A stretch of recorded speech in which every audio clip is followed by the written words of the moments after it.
السلام عليكم ورحمة الله وبركاته. أهلا بيكم في فيديو جديد.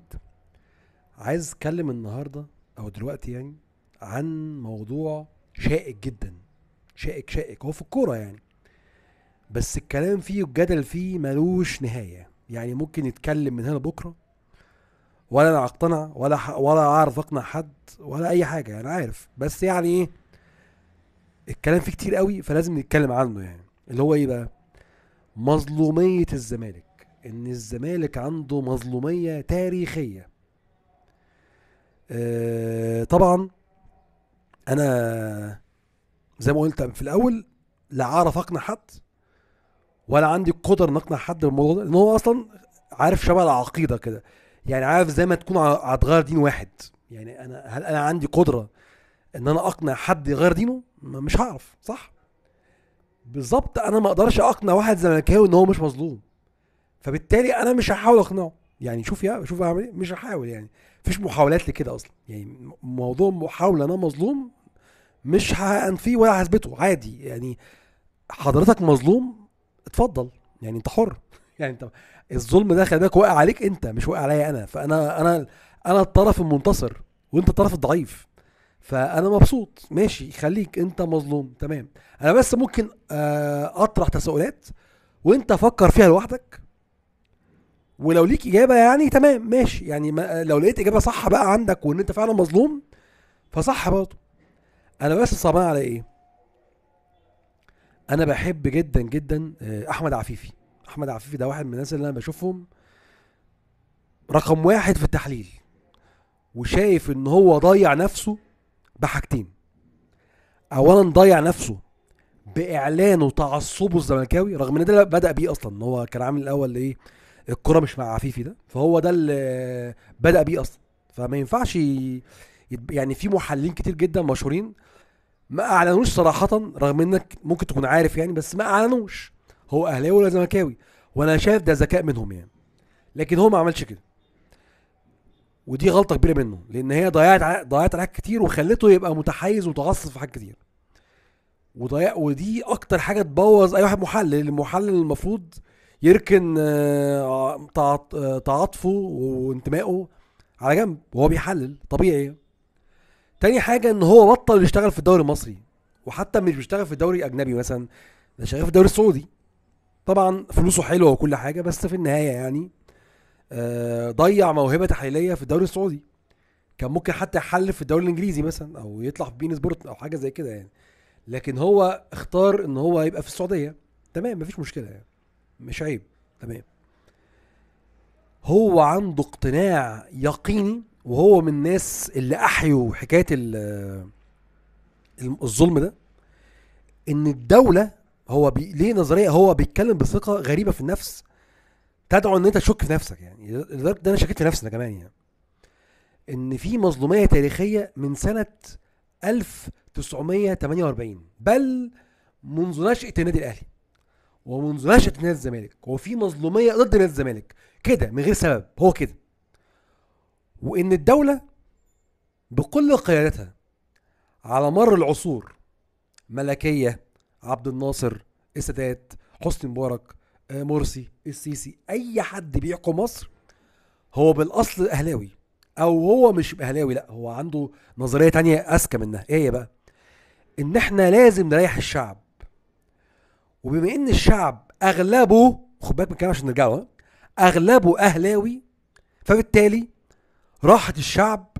وطبعا زي ما احنا عارفين الانظمه بتاعتنا الجميله في الوطن العربي كله يعني، عشان مراش في ده يعني، بتحرص على راحه الشعب وهدوءه واستقراره النفسي والذهني.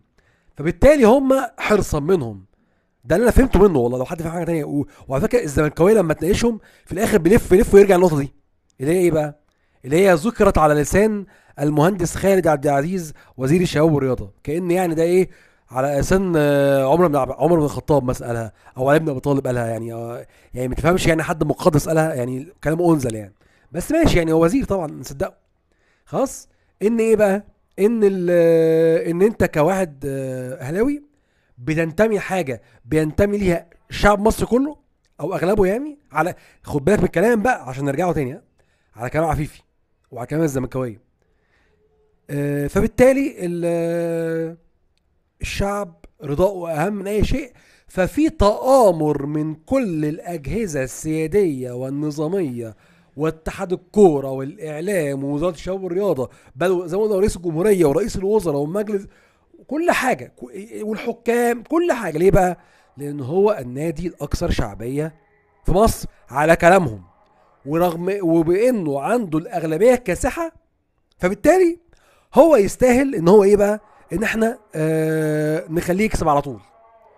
وبما ان الزمالك اقليه على كلامهم هم كزمالكاويه اقليه، فبالتالي يعني ايه، كل 7 سنين نرمي له ايه، سنه ياخد دوري، سنتين ياخد كاس. كاس اصله ايه، كاس ببلاش بقى، ال10 بقرش يعني، فاخد 5 كاس وواحد دوري. بيعملوا تشكيله، يعني الموضوع كله مدبر من الاخر كده. هم رايهم ان الموضوع ايه، مدبر. ماشي تمام. طب فرضيا بقى، بفرضيه بتاعتك دي خلاص، يبقى الكلام ده مظبوط وعندك حق، وفي نفس الوقت الوزير عنده حق. انت مش معترف دلوقتي بلسانك ان الاهلي ليه الشعبيه الاكبر؟ خلاص بقى، ما ترجعش في اوقات بقى الرعاه تقول لنفسك ايه، لا، ليه عقد الرعايه بتاع الاهلي اكتر من الزمالك؟ ده عدد الزمالكاويه في مصر وفي العالم العربي اكتر من الاهلي، صح؟ مش ده بيتقال بقى يعني يجي وقت الرعايه يقول لك لا لا لا, لا، مين قال لك الزمالك؟ لا لا، الزمالك شعبيته اكبر من الاهلي، وكل واحد يحلف بالاهل بتوعه كلهم احياء وميتين ان هو لما راح السعوديه وراح الخليج لا الشعب كله بيتكلم زملكاوي. خلاص تمام زي الفل، تمام معاك.